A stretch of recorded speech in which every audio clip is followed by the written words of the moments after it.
बिस्मिल्लाहिर्रहमानिर्रहीम अस्सलाम वालेकुम वरहमतुल्लाहि वबरकातुहू। इस पर स्टडी कर रहे हैं इलेक्ट्रोमैग्नेटिक स्पेक्ट्रम, क्लास मैट्रिक है।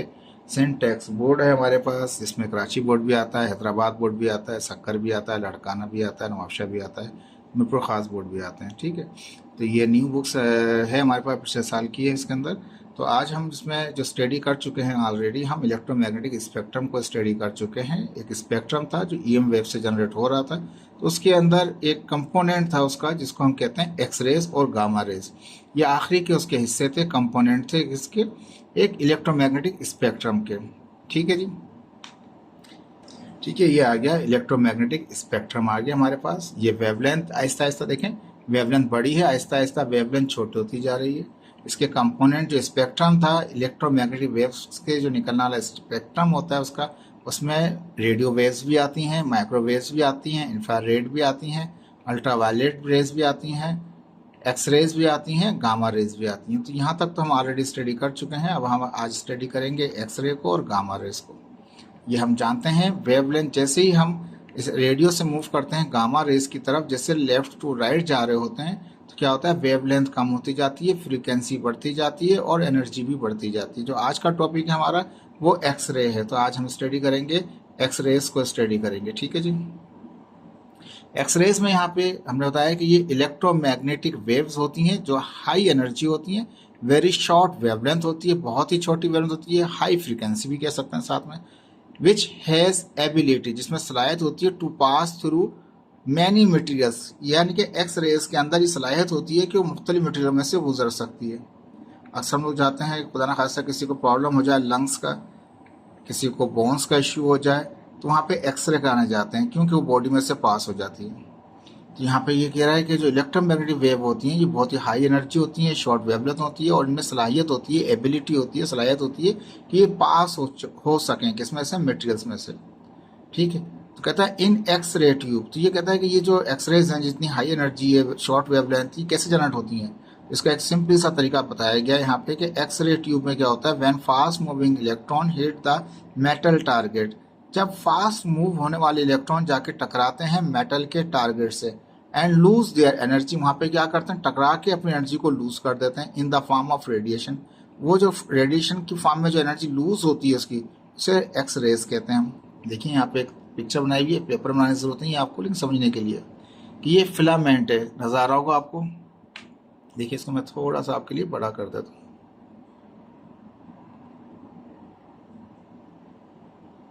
ठीक है,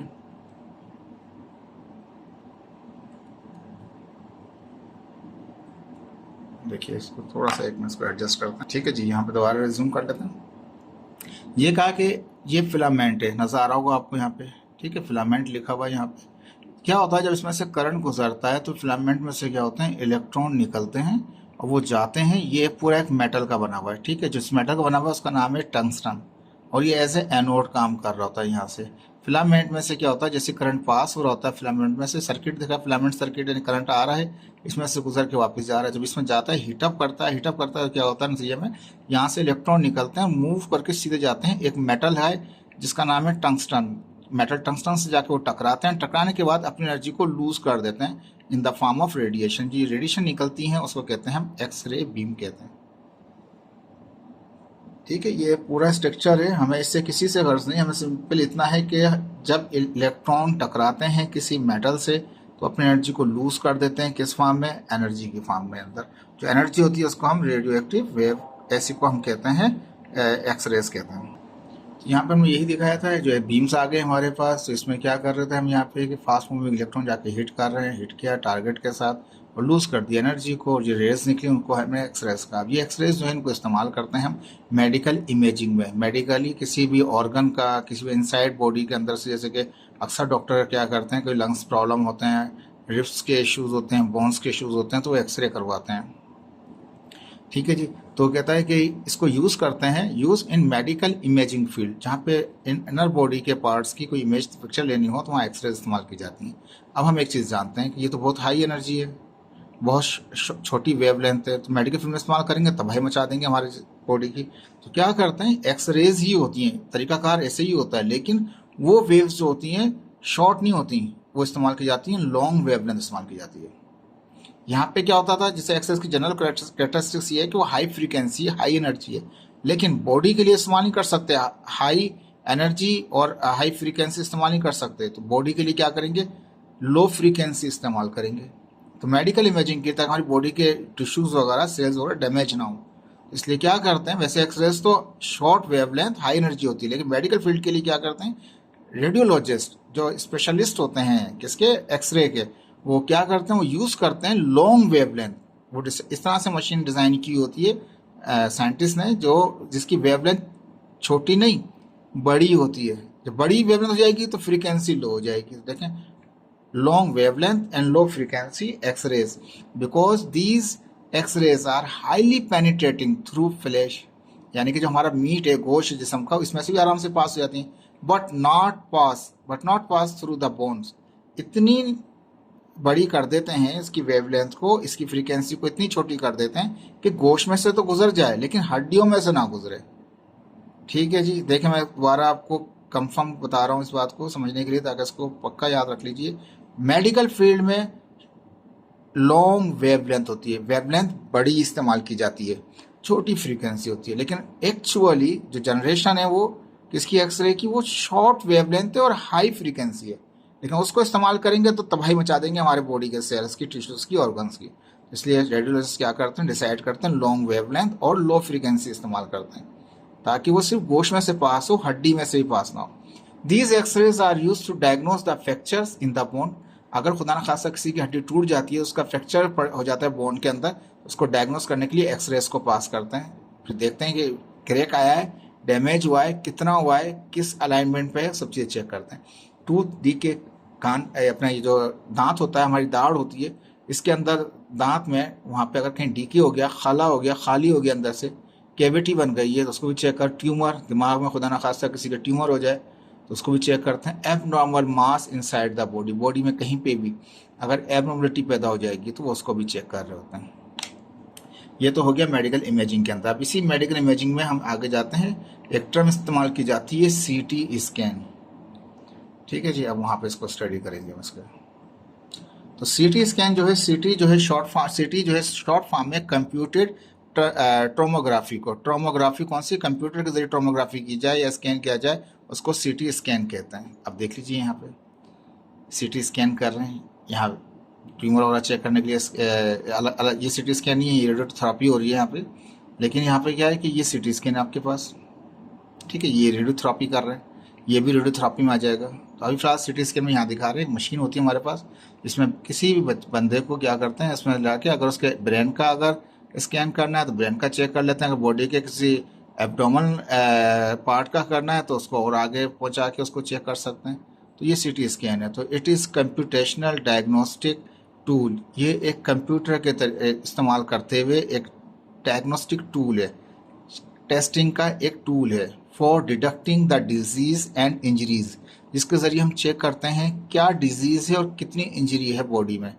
it took several low frequency X-ray image. इसमें होता क्या है कि बहुत सारे वो इमेजेस दे लेता है बॉडी के अंदर के, जहाँ पे भी डिजीज़ का खदशा होता है, जहाँ पे दिमाग में हो या एब्डोमिनल इशू में हो, कहीं पर भी हो, चाहे चेस्ट में हो, कहीं पर भी हो, तो क्या करते हैं, बहुत सारे वो इमेजेस ले रहा होता है। कंप्यूटर तो लगा हुआ है साथ में, उसके साथ कंप्यूटराइज है, वो क्या करता है, बहुत सारे इमेजेस लेता है लो फ्रीक्वेंसी के एक्सरे के, रेस पास करता है, बहुत सारे इमेज देता है। Then computer processing to create 3D image of soft tissue and bone, और फिर कंप्यूटर के जरिए क्या करते हैं, इतनी सारी पिक्चर होती हैं, उनको कंप्यूटर के जरिए प्रोसेसिंग करके एक पिक्चर बना लेते हैं बोन की और उसके टिश्यू की।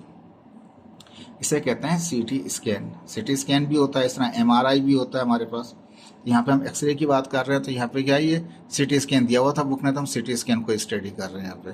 तो बहुत इसमें डिटेक्ट करते हैं डिजीज़ को, इंजरीज को, लो फ्रीक्वेंसी वेवलेंथ बड़ी है, ठीक है, क्योंकि बॉडी को डैमेज नहीं करना है, ऑर्गन को, टिश्यू को डैमेज नहीं करना है।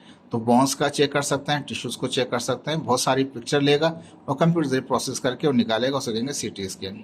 ठीक है, कहता है रेडियोथेरेपी। अब ये तो हो गया, एक यूज़ हो गया, ये भी एक्सरेज हैं, CT स्कैन में भी एक्सरेज इस्तेमाल होती हैं। रेडियोथेरेपी क्या है, ये अभी जो CT स्कैन हमने पढ़ा, ये इमेज है, इनकी तस्वीर लेंगे, पिक्चर लेंगे, लेकिन अगर कहीं पे कोई इश्यू है तो क्या करेंगे, उसको ट्रीटमेंट करेंगे, तो उसके लिए इस्तेमाल करते हैं रेडियोथेरेपी, इस्तेमाल की जाती है।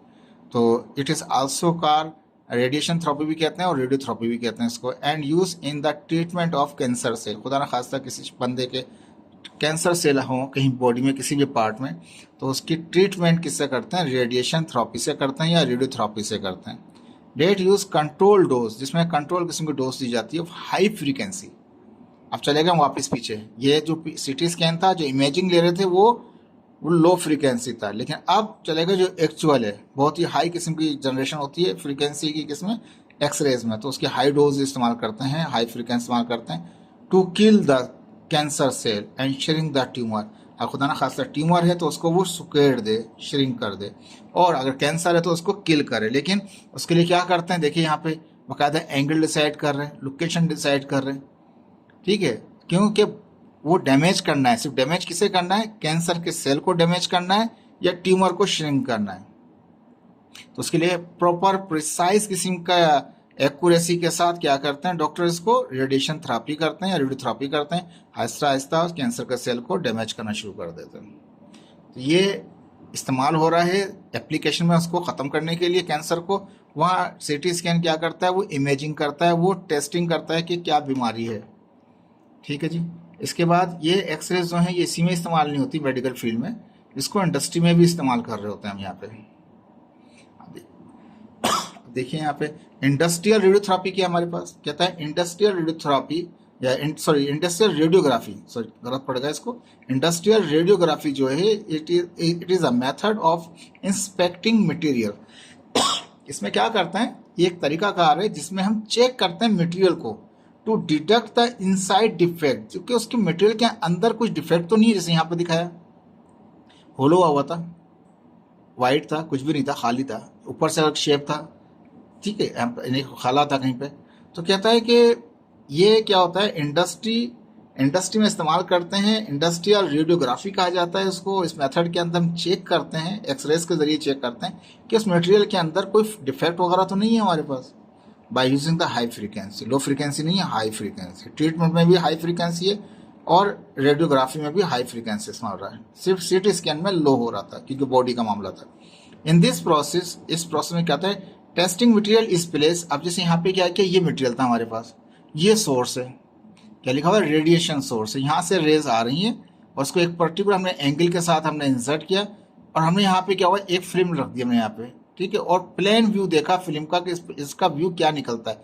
तो इसके ऊपर जब रेज जो होलो था वहां से क्या हुआ, खाली था तो वहां पे बहुत ज्यादा रेज आई, यहाँ खाली था तो ज्यादा रेज आ गई, बाकी जगहों पे क्या था वो थिक था तो वहां पे रेज इतनी नहीं आई, तो जहाँ पे ज्यादा रेज आई तो वहाँ उन्होंने इंडिकेट कर दिया। कहता है इन दिस प्रोसेस में क्या होता है, testing material is place in between the transmitter of X-ray, ये ट्रांसमीटर है एक्सरे का जिसको रेडिएशन सोर्स भी कहते हैं, उसमें and the detector of X-rays, और ये डिटेक्टर था नीचे जो फिल्म थी यहाँ पास थी जहाँ से पास होके गई वो, तो डिटेक्टर के और इसके दरम्यान में बीच में रख देते हैं इसको, and send the beam of X-ray, फिर क्या करते हैं बीम को सेंड करते हैं सोर्स से। If the material is thicker, जैसे कि मटेरियल बीच में क्या था वो थिकर था, सारा थिकर था, कुछ भी नहीं आया उस तरफ, ठीक है। If the material is thicker means no defect, वहां कोई डिफेक्ट नहीं था, देन फ्यू एक्सरेज पासिस, कुछ एक्सरे वहां से पास हुई, and the detector deduct these X-rays, और डिटेक्टर ने क्या किया फिल्म के ऊपर डिटेक्ट कर लिया कि कितना उसने कहाँ से रेस पास हुई है, कितनी हुई है। Similarly if the material is thinner, अगर फर्स्ट कर ले मटेरियल जैसे यहाँ होलो हो रहा था, पतला था, यहाँ पे थिनर था या कुछ भी नहीं था, खाली था, मीन्स क्रेक और फिलास और डिफेक्टेड, कुछ ना कुछ डिफेक्ट है, कुछ क्रेक है वहाँ पे, जैसे यहाँ क्रेक दिखा रहा है आपको या डिफेक्ट दिखा रहा है आपको, तो इस तरह यहाँ पे भी कोई डिफेक्ट या क्रेक होंगे, तो इसका मतलब जो थिनर एरिया होगा, जैसे यहाँ पे क्रेक आ रहा है, यहाँ पे डिफेक्ट आ रहा है, तो वहाँ पे बहुत ज़्यादा वेव्स आसानी से पास हो जाएंगी। Similarly if the material is thinner means crack और फ्लास या डिफेक्ट है, then more X-rays pass and detector detect all these X-rays. Detector क्या करता है वो तमाम वेव्स को डिटेक्ट कर लेता है आसानी के साथ, जो फिल्म है, जो फोटोग्राफ फिल्म लगा रखी है वो तमाम रेज को वहाँ पर डिटेक्ट कर लेती है आसानी के साथ। ठीक है जी, ये आपकी एप्लीकेशनें थी एक्सरेज की। इसका लास्ट टॉपिक है आज के चैप्टर का हमारे पास, ये इलेक्ट्रोमैग्नेटिक स्पेक्ट्रम का वो था गामा रेज, और इस तमाम के तमाम radio wave, microwave, infrared, ultraviolet, X-rays, gamma rays, ये सब कंपोनेंट कहलाते हैं। किसके कंपोनेंट कहलाते हैं? ये इलेक्ट्रोमैग्नेटिक स्पेक्ट्रम के। ठीक है जी।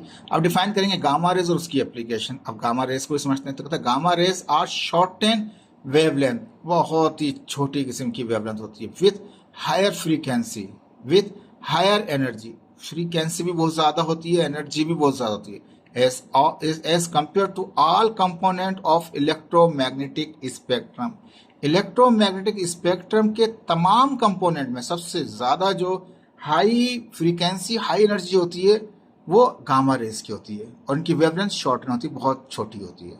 गामा रेज आर प्रोड्यूस, अभी गामा रेज कैसे प्रोड्यूस होती हैं? When nuclei of unstable atom, कहता है जब कोई न्यूक्लियाई यानी कि न्यूक्लियस की जमा है हमारे पास, जब दो या दो से ज्यादा न्यूक्लियस आपस में मिले हों तो उन्हें न्यूक्लियाई कहा जाता है।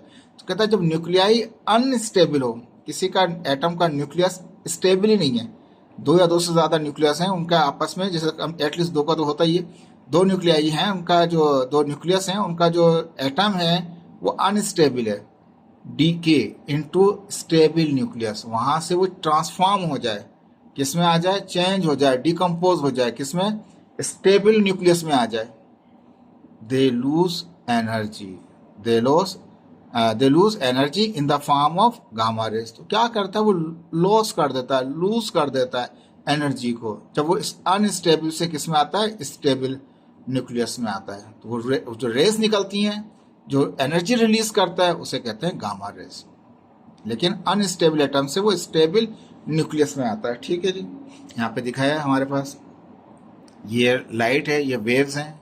ठीक है, ये हमारे पास क्या हुआ कि ये अनस्टेबल था, बाद में क्या हो गया? वो एक स्टेबल हालत में आ गया हमारे पास। यहाँ से जब मूव होता है तो उसमें क्या होता है? वो लाइट को इमिट करता है, रोशनी को इमिट करता है, रेज को इमिट करता है। जो रेज इमिट होती हैं वो बहुत ही हाई एनर्जी होती हैं, बहुत शॉर्ट वेवलेंथ होती है, बहुत ही हाई फ्रीक्वेंसी होती है, उन्हें हम गामा रेज कहते हैं। ठीक है जी।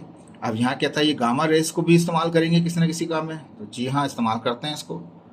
अब देखिए यहाँ पे, gamma rays are use to treat the cancer. Cancer के इस्तेमाल ट्रीटमेंट के अंदर गामा रेज इस्तेमाल की जाती हैं। एक्स रेज भी करते हैं, गामा रेज भी करते हैं। These high energy rays are directed to the cancer cell, इसको डायरेक्टली मारते हैं सिर्फ कैंसर सेल, बहुत ही हाई एनर्जी होती है। To kill the cancer cell in oncology, oncology के अंदर ये फील्ड है हमारे पास जिसमें हम कैंसर्स को स्टडी कर रहे होते हैं।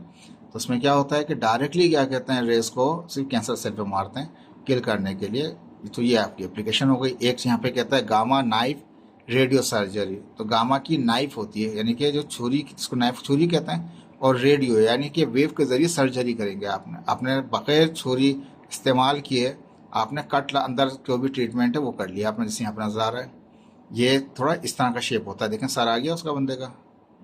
तो आप ब्रेन में कहीं पे भी अगर ट्यूमर होगा, कोई भी चीज़ होगी, उसको देखें मुख्तलिफ एंगलों से रेज उस पर हिट करेंगे। देखिए मुख्तलिफ एंगलों से मुख्तलिफ रेज हिट करेंगी, कंसोलिडेट सिर्फ उसी एरिया को ही टारगेट करेंगे जहाँ पे खुदा न खास्ता किसी को कोई प्रॉब्लम होगा। It is the medical procedure, यानी कि ये एप्लीकेशन हो रही है उसकी, मेडिकली प्रोसीजर है, तरीकाकार है, प्रैक्टिकल होता है, जिसमें क्या करते हैं? यूज़ करते हैं गामा रेज को to destroy small tumour in the brain. अगर छोटे से कोई ट्यूमर है तो उनको गामा रेज से डिस्ट्रॉय करते हैं with the less damage of surrounding cell, और कोशिश करते हैं कि दिमाग है, ज़बत है, आपका सीपीयू है, अगर कोई और चीज़ें भी डैमेज कर दी तो बंदा फिर किसी काम का नहीं रहेगा। इसलिए ख्याल करते हैं, बहुत प्रिसाइज किस्म का वर्क होता है ये, जिसके अंदर खुदा न खासा इंसान महफूज रखे सबको। तो ये सीटी ये आपके पास जो था ब्रेन के अंदर इस्तेमाल कर रहे होते हैं उसको, गामा रेज को। ठीक है, अब इसका दूसरा एप्लीकेशन आ गया, कहता है पॉजिट्रॉन इमिशन ट्रोमोग्राफी, जिसको पेट स्कैन भी कहते हैं इसको। पी स्टैंड था पॉजिट्रॉन का, E for emission, T for tomography के लिए था हमारे पास। ये भी एक तरीका स्कैन है। ठीक है, जब स्कैन है तो ज़्यादा तो ये ट्रीटमेंट तो नहीं कर रहा, वो तो ट्रीटमेंट था हमारे पास। ये सिर्फ क्या हो रहा है, ये इमेजिंग की निकालेगा, इमेज चेक करना है हमें। कहता है PET scan is the powerful imaging technique, ये बहुत ही पावरफुल किस्म की इमेजिंग टेक्निक है। It can help the reveal the metabolic and biochemical changes in tissues and organ. अगर बॉडी में कहीं पर टिश्यूज में कोई चेंजिंग हो रही है या किसी ऑर्गन में कोई चेंजेस हो रही है, मेटाबॉलिक यानी कि तोड़ फूट हो रही है किसी में टिश्यू में या किसी ऑर्गन में, या कि बायोलॉजिकल कुछ हो रहा है, उसको चेक करने के लिए उसकी इन्फॉर्मेशन हम बताता है कौन?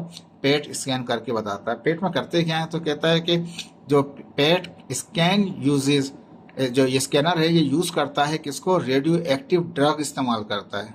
एक दवाई होती है जो रेडियो एक्टिव दवाई होती है, इसको इस्तेमाल किया जाता है, इसको कार्ल ट्रेसर कहा जाता है उसको, जो इसमें पेट में जो इस्तेमाल की जाती है, यानी कि पॉजिट्रॉन इमिशन टोमोग्राफी में जो पेट में स्कैन में इस्तेमाल करते हैं, एक ड्रग इस्तेमाल करते हैं, इसको ट्रेसर कहते हैं। और ये ट्रेसर क्या होता है, ये अनस्टेबल होता है, इट हैज़ अनस्टेबल न्यूक्लियाई। इनका जो 2 न्यूक्लियस होते हैं उनका स्टेबल नहीं होते, वो अनस्टेबल होते हैं। अब ज़ाहिर बात है वो अनस्टेबल हैं तो वो उनकी लाइफ ज़्यादा देर नहीं होती, तो इसलिए जब उसको इंजेक्ट करते हैं तो कहता है कि the tracer has unstable nuclei of radio active tracer. ये रेडियो ट्रेसर जो ड्रग है हमारे पास, इसका जो न्यूक्लियाई है वो अनस्टेबल होता है, विथ स्मॉल लाइफ, इसकी लाइफ बहुत छोटी होती है, which emit the positron that produce the gamma rays. ये क्या करता है, इससे अनस्टेबिलिटी से वो स्टेबल होता है, जैसे वो स्टेबल होता है तो क्या करता है वो अपने अंदर में से लाइट प्रोड्यूस करता है, गामा रेज को प्रोड्यूस कर देता है पॉजिट्रॉन की फॉर्म के अंदर। The small amount of this drug, तो ये ड्रग जो ट्रेसर है, ये ड्रग क्या करता है, इसको इस तो स्मॉल अमाउंट जो है इस ड्रग का is injected in the hand, हाथ में या आर्म में, वेन के जरिए, क्या वेन के जरिए ऑफ अ बॉडी में क्या करते हैं, इंजेक्ट कर देते हैं। Tracer will then collect into area of the body, और ट्रेसर फिर कलेक्ट करते हैं, ट्रेसर ये बॉडी में कहाँ तक गया है, that have higher level of metabolic and chemical activity, जहाँ पे मेटाबॉलिक और या केमिकल एक्टिविटी हो रही है वहाँ तक जाता है उसमें। This pin point the location of the disease, और ये बता देता है कि किस जगह पे प्रॉब्लम है बॉडी के अंदर, तो ट्रेसर वहाँ तक पहुँच जाता है। देखिए ये सारे ये रिजल्ट है किसके, ट्रेसर जब पहुँचा वहाँ से ऊपर से हमने सीटी के ज़रिए इसकी इमेज लिया या एमआरआई के ज़रिए इसका इमेज लिया। तो पेट सीटी स्कैन भी कहते हैं, कहीं पे पेट एमआरआई भी कहते हैं। तो एज पर डॉक्टर डायग्नोसिस तो वो इसी को इस्तेमाल कर सकते हैं आप लोग। ठीक है, ये इजी था, ये मुश्किल नहीं था आपका। अब इसके अंदर एक और चीज़ है यहाँ पे last, gamma rays have wavelength of less than 100 picometre pm, 100 picometre से भी ये छोटी होती है। Gamma rays have the greatest energy, gamma rays की जो एनर्जी होती है बहुत ही ज़्यादा होती है। देखिए ये चैप्टर पूरा अल्हम्दुलिल्लाह पूरा क्लियर हो गया आपका, ये पूरा समझा दिया हमने, इसमें तमाम चीज़ें आपको क्लियर कराएंगे इलेक्ट्रोमैग्नेटिक स्पेक्ट्रम के हवाले से। और होपफुल कि आपको ये समझ में आया होगा, चैप्टर मुश्किल नहीं था लेकिन तवज्जो थी इसके अंदर। तो ये पूरा स्पेक्ट्रम हमने स्टडी कर लिया, रेडियो वेव से लेके गामा रेज तक के दरमियान में। होपफुल आपको समझ में आएगा। ठीक है, वीडियो को लाइक करें, शेयर भी कीजिए। ओके, थैंक यू, अल्लाह हाफिज़।